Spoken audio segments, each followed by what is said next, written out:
أعوذ بالله من الشيطان الرجيم.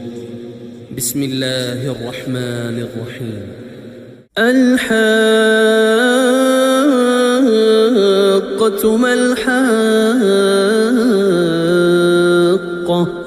وما أدراك ما الحاقة كذبت ثمود وعاد بالقارعة فأما ثمود فأهلكوا بالطاغية وأما عاد فأهلكوا بريح صرصر عاتية سخرها عليهم 7 ليال و8 أيام حسوما فترى القوم فيها صرعا كأنهم